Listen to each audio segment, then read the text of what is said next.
लातूर लोकसभा का चुनाव तीसरे चरण 7 मई 2024 को होने जा रहा है। इसी को लेकर महाविकास अघाड़ी जो राष्ट्रवादी कांग्रेस शरद पवार गुट भी शामिल है। आज हमारे साथ बसवराज पाटिल नागराळकर हैं जो राष्ट्रवादी कांग्रेस शरद पवार गुट के नेता हैं। राष्ट्रवादी कांग्रेस पार्टी की लातूर ज़िले में क्या भूमिका है? एक तो लातूर ज़िले में हो या थ्रूआउट इंडिया में हो, पवार साहब की स्पष्ट भूमिका है, इंडिया आघाड़ी के साथ है। तो अपन लातूर के हद तक बोलना बोले तो कांग्रेस, शिवसेना, राष्ट्रवादी, इसके जो उम्मीदवार है डॉक्टर काळगे जी, कांग्रेस के उम्मीदवार, उनके तहत में हम लोग हैं। इंडिया आघाड़ी पूरी ही पवार साहब के नेतृत्व में जो भारत में बनी है, वो इंडिया आघाड़ी इस विचारधारा से चलती है। वो काळगे जी के साथ हम हैं। लोकसभा क्षेत्र में 2 विधानसभा क्षेत्र हैं, उदगीर और अहमदपुर, जो राष्ट्रवादी का गढ़ माना जाता है।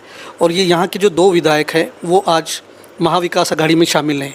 इनके जाने से यहाँ पर कोई कमी महसूस हो रही है आपको? ये बात है कि राष्ट्रवादी के अच्छे गढ़ हैं, राष्ट्रवादी पवार साहब को प्रेम करने वाले, राष्ट्रवादी को चाहने वाले, ये दोनों कॉन्स्टिट्यूंसी में अच्छे लोग हैं, बहुत सारे लोग हैं।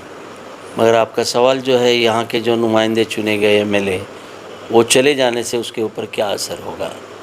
तो मुझे लगता है जो चुन के दिए गए हैं वो चले गए, मगर चुन के देने वाला आज भी राष्ट्रवादी के साथ है, इसमें मुझे कोई शक नहीं लगता। उनके साथ साथ कई माजी नगर सेवक हैं, जिला परिषद सदस्य हैं, पंचायत समिति सदस्य हैं और कुछ कार्यकर्ताओं का बल जो है उनके पास है। तो कहीं आपको कार्यकर्ताओं की कमी यहाँ पर काम करने में चुनाव के दौरान? नहीं, एक बात है आप ध्यान में रखिए, ये लड़ाई विचारधारा की है, ये कोई पर्सनल लड़ाई नहीं, व्यक्तियों की लड़ाई नहीं, विचारधारा की लड़ाई है। जो राष्ट्रवादी और पवार साहब के नाम पे बने थे, तैयार थे, वो कार्यकर्ता आज भी राष्ट्रवादी के साथ हैं। और जो इधर उधर करने वाले हैं वो विचारधारा से बंधे हुए है ही नहीं। तो है तो फ़ायदा है, नहीं है तो कुछ नुकसान है, ऐसा मुझे नहीं लगता। वो न किसी विचार के हैं, न किसी के व्यक्ति के हैं। मुझे लगता है वो लाभार्थी हैं। हम शाहू, फुले, अंबेडकर, इन सब का नाम लेते हैं, शिवाजी महाराज का नाम लेते हैं, पवार साहब का नाम लेते हैं। उनकी विचारधारा और आज भारतीय जनता पार्टी की विचारधारा, इसमें बहुत फ़र्क है। तो फिलहाल तो हम लड़ाई लड़ रहे विचारधारा की, संविधान बचाने की। ये इलेक्शन श्रृंगारे और काळगे जी का नहीं है, ये इलेक्शन डेमोक्रेसी का है। या हुकुमशाही चाहिए कि आपको डेमोक्रेसी चाहिए, इसका है। बाबा साहब अंबेडकर जी ने हमको जो संविधान दिया उसको बचाने का इलेक्शन है। मैं ऐसा समझता हूँ, यहाँ पर अगर हम गलती करें तो हम रशिया के जैसे पुतिन जी कर रहे हैं, हुकुमशाही की ओर जा रहे हैं, उसका पहला कदम हम उठाएंगे अगर यहाँ गलती होगा तो, ऐसा मुझे लगता है। और इसमें कोई शक नहीं है कि हम हुकुमशाही की ओर जाएंगे। तो मैं तो हमेशा तकरीर में भी बोलता हूँ, पवार साहब भी बोलते हैं, और इसके लिए दिन रात राहुल जी भी एक कर रहे हैं कि भाई देश की डेमोक्रेसी बचे रहे। हज़ारों लोगों ने अपनी कुर्बानी दी है, और ये कुर्बानी कोई किसी समाज या किसी धर्म ने नहीं दिया, सभी हिंदुस्तानियों ने दिया। उसमें क्रिश्चियन है, मुस्लिम है, हिंदू है, सभी धर्म के, बौद्ध है, सभी धर्म के लोग हैं। तो ऐसी मिली हुई गांधी जी के नेतृत्व में ये हमारी आज़ादी नहीं है, और ये आज़ादी हम गंवाना नहीं चाहते। और जो विचारधारा से बंधे हुए हैं वो आज भी यहाँ पर है।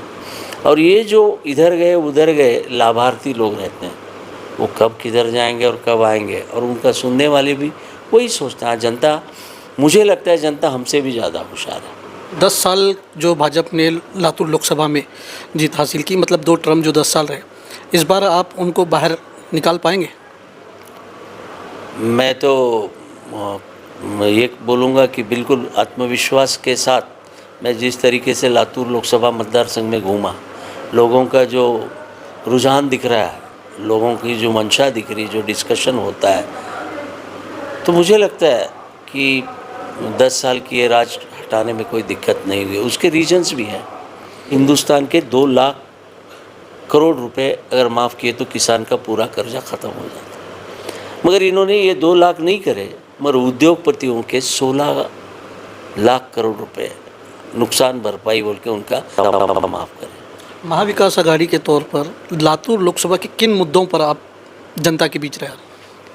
मैं तो ये समझता हूँ, लातूर जिले के जो लोकल इश्यूज हैं, नहीं मुद्दे हैं? मैं समझता हूँ, मगर ये लोकसभा का इलेक्शन है, उसको देश लेवल पर ही सोचना चाहिए।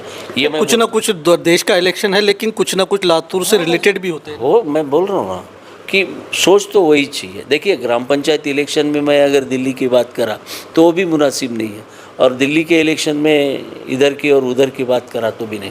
तो मैं तो बोलूँगा, मैं हो या आम आदमी हो, सोचना चाहिए तो देश का सोच के ही इलेक्शन करना चाहिए, वोटिंग करना चाहिए। फिर भी आप पूछ रहे हैं तो सीधी सस्ती बात है, देवनी में ही, देवनी तालुका में बोर्ड लगा है, लातूर जिल्ह्याचा खासदार एक वेळेस तरी एका तरी देवणी तालुक्यातल्या गावात आल्याचे कळवान 1 लाख रुपये मिळवा। ये क्या नौबत है? यहाँ का एमपी एक बार भी अपने कभी कॉन्स्टिट्यूंसी में नहीं जाता, तालुका प्लेस पे नहीं जाता, इससे ज़्यादा निष्क्रियता क्या हो सकती है?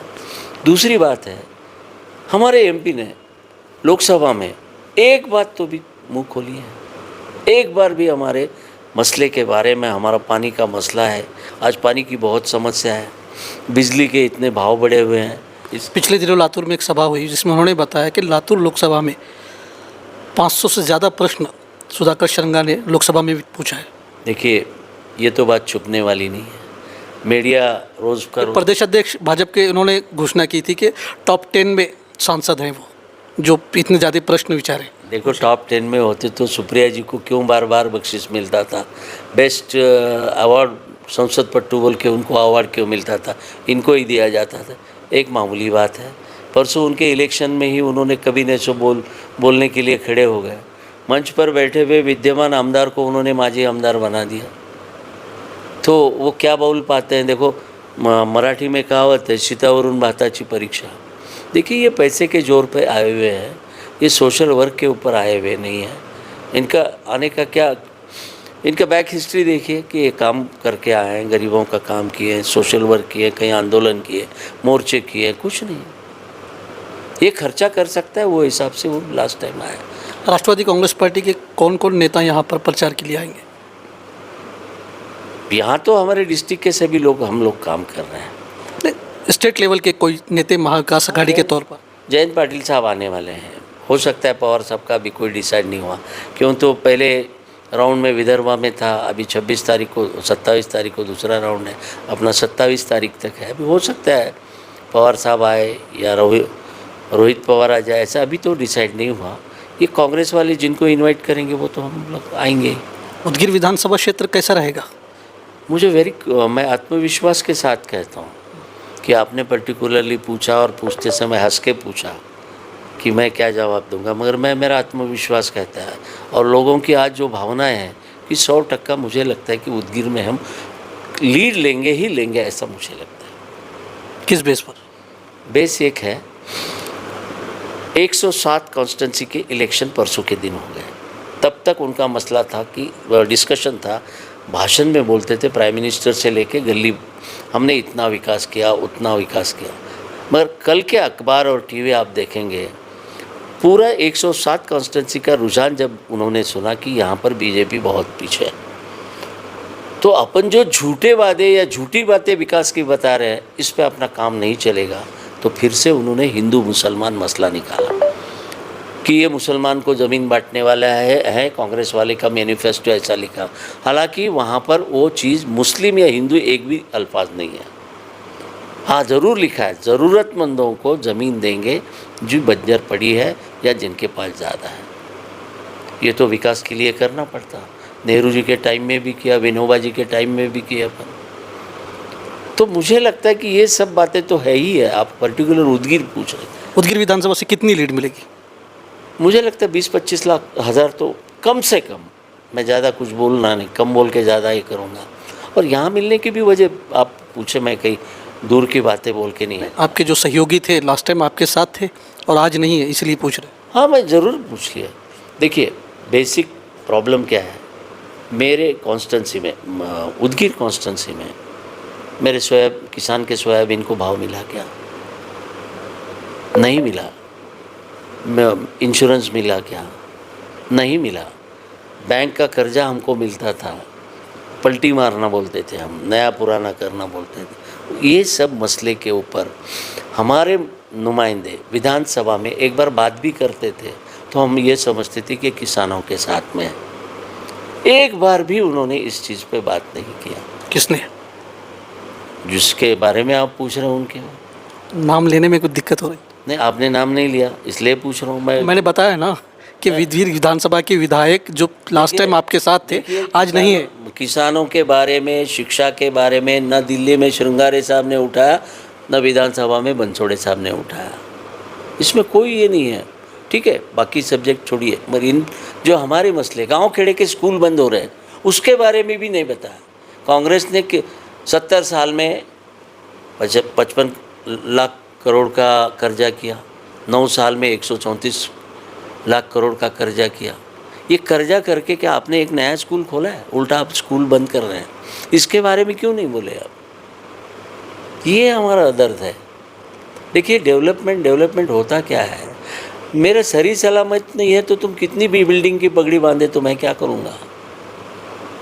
ये हमारी मसले हैं और इन मसलों के सोचने के बाद आम आदमी सोचता है कि मेरा घर महफूज नहीं है तो ये देश क्या महफूज रखेंगे? एनालिसिस करने के लिए मैं जर्नलिस्ट तो नहीं हूँ, मैं एक पब्लिक वर्कर हूँ। ग्राउंड लेवल से जुड़े हुए नेता हैं आप, मैं काफ़ी चुनाव आपने देखा है और काफ़ी तजुर्बा है। इसीलिए बोलो, लोक भावना से देखा जाए तो हमारी सीट यानी कांग्रेस की सीट 2 या 3 लाख के दरमियान लगनी चाहिए, ऐसा मुझे लगता है। क्यों? हमने देखा नांदेड़ डिस्ट्रिक्ट के हमारे 2 कॉन्स्टिट्यूंसी हैं, वहाँ के 2 तालुका है, लोहा कंधार, वो बहुत बड़े मायने से रहते थे, जहाँ पर अशोक राव जी को वहाँ आने नहीं दी। जब अशोक राव जी की ये हालत है तो इनकी क्या हालत होगी?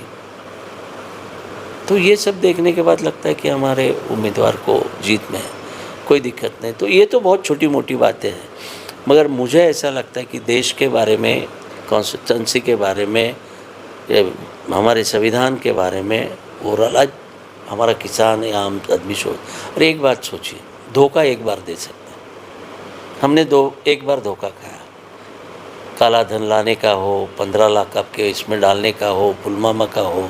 अरे इंदिरा जी ने एक स्ट्रोक मारा तो बांग्लादेश और पाकिस्तान अलग कर दिया था। तो एक बार धोखा दे सकते हैं, मगर अब के अगर धोखा वो देने को तैयार है गारंटी के नाम पे, तो वो धोखा देने वाला है मालूम होने के बाद भी। अगर पिछले साल आपके सहयोगी से भी धोखा हुआ, हमारे विचारधारा को छोड़ के गए, इसलिए वो ज़रूर धोखा ही हुआ। जिस विचारधारा के साथ हम लोग चल रहे थे, देखिए पर्सनल मत लीजिए, मैं नहीं, आपने जब धोखे की बात की है तो मैं बोल रहा हूँ ना, तो धोखा वो भी हुआ होगा ना। सवाल ही नहीं, जो बेसिक विचार लेके हम चल रहे थे, पवार साहब का जो विचार है, पवार साहब का विचार, गांधी का विचार, अम्बेडकर जी का विचार छोड़ दिए तो वो एक वैचारिक धोखा ही है। उसी को क्या बोलेंगे हम? डेमोक्रेसी में ये लोग जो, मैं मानता था शिंदे साहब हो या अजीत पवार साहब हो, रिज़ाइन करके अगर उधर चले जाते थे तो मैं ये समझता था कि ये भाई ठीक है, पवार साहब के कुछ बिहेवियर से गए हैं, अपनी हिम्मत पे गए हैं, तो मैं भी मानता था। आप ये विचारधारा से चुन के आते और वो विचारधारा में जाते हैं तो धोखा व्यक्ति से नहीं है, आप विचारधारा से धोखा कर रहे हैं। आज हम अलग क्यों हैं? क्या पर्सनल हमारा झगड़ा थोड़ी है, वैचारिक मतभेद जिसको हम मराठी में बोलेंगे वो है। हमारे साथ थे राष्ट्रवादी कांग्रेस पार्टी के नेता बसवराज पाटिल नागराळकर। इन्होंने ये कहा है कि आने वाले लोकसभा चुनाव में कांग्रेस के साथ खड़े रहेंगे और ज़्यादा से ज़्यादा उदगीर से लीड देने की कोशिश करेंगे।